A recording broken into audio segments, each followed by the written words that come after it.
First up is The Art of Self-Defense. Alright, so this is a 2019 movie starring Jesse Eisenberg, Alessandro Davold, and Imogen Poots again. I love her. I'm second on her. My only complaint about this movie is that it didn't have more of her in it, because I freaking loved this movie. It was fantastic. So the basic premise is a classic story of like shy nerd, quiet kid, gets beat up and then decides to use martial arts or just like sports in general to kind of like channel his energy and grow as a person, become a better person.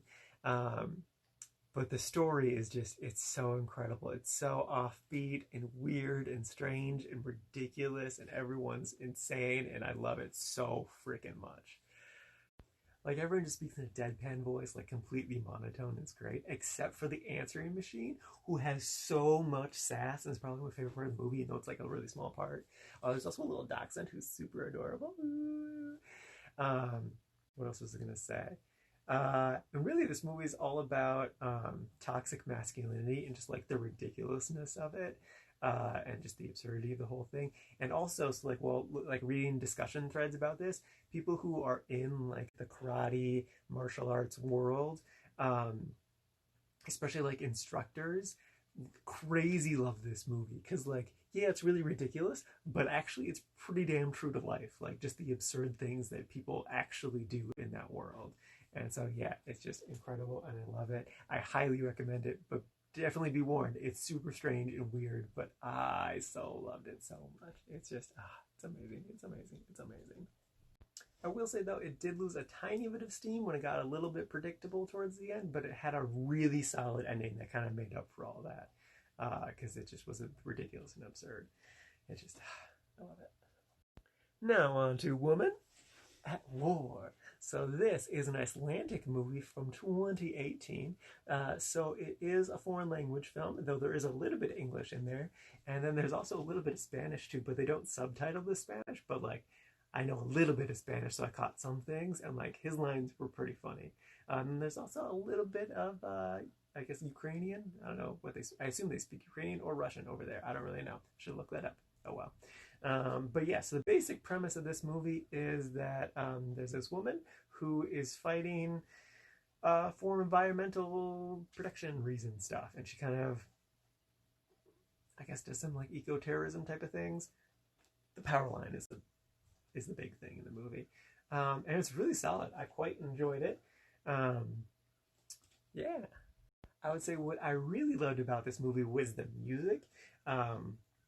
Basically kind of was like a little folksy band, and then like some female singers, and then just in general was really great. But then like what added to the amazement of it was that you actually saw the band and singers throughout the movie. Like they would literally be on screen behind the character or doing something, like still playing music, but like somewhere in the scene. And it was both funny, but also like helped me immerse into it, because like you really got the sense that like the music is in her head and like it's her emotional state of her being, which, you know, that happens in a lot of movies, but like you can really tell in this movie, because like you can see her like addressing them, being like, all right, let's do this. And like it's just great. I love it. The music was wonderful. I want to see that in more movies. I honestly am very okay if other movies copy this, or if anyone knows of another movie where they do that, tell me, because I want to watch it. I want to watch it. But yeah, so it's an environmental movie, but it's also about motherhood and responsibility and priorities and stuff. And I did quite enjoy it.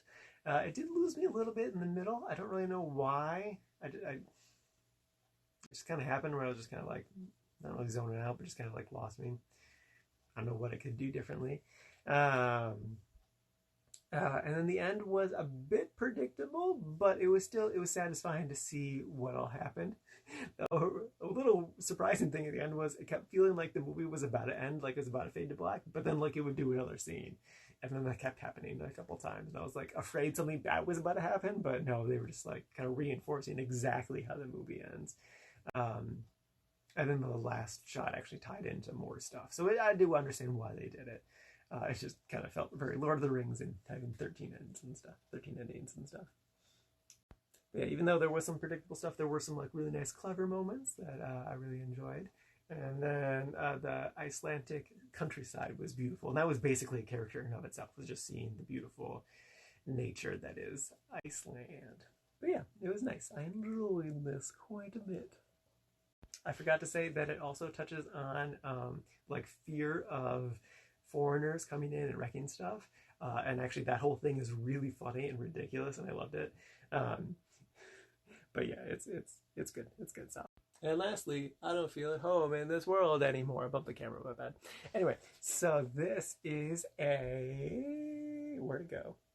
2017 movie starring Melanie Linsky. Oh, she's over here. And then Elijah Wood. And this is the second time she's been on here in the quarantine movie review because she was also in Up in the Air. And then Elijah Wood's just great. And speaking of Elijah Wood, I'm going to divert for a second.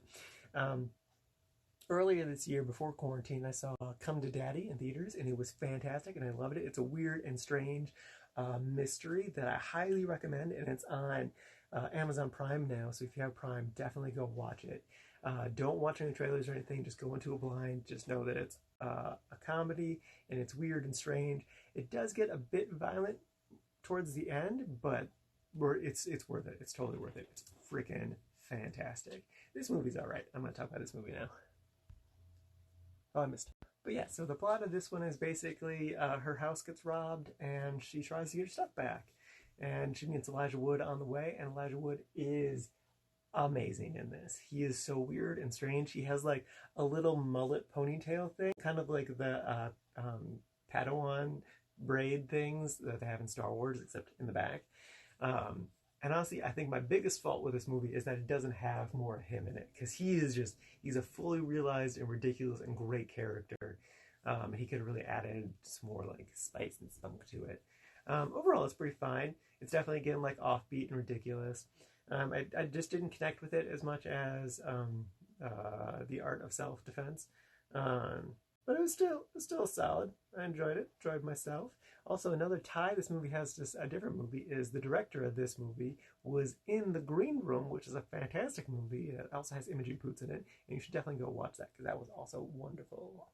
Just realized that I misread my notes. So, in the last one I said that I kind of got lost a little bit, not lost. I stopped carrying a little bit in the middle. That was actually this one. My notes are in a funky order, so that's why I got messed up. So yeah, I kind of stopped carrying a bit towards the middle of this one just because it's kind of samesies. Like, I kind of didn't really care about her after a while. It was, again, Elijah Wood was great. But then it got me back in at the end. The end was really solid and ridiculous and crazy. So yeah, my bad. But yeah, it's an offbeat, dark comedy. Pretty solid. I love the title. The title is just ridiculous. The title actually is a reference to a really old song of the same name. But yeah, it's decent. Wasn't a bad time.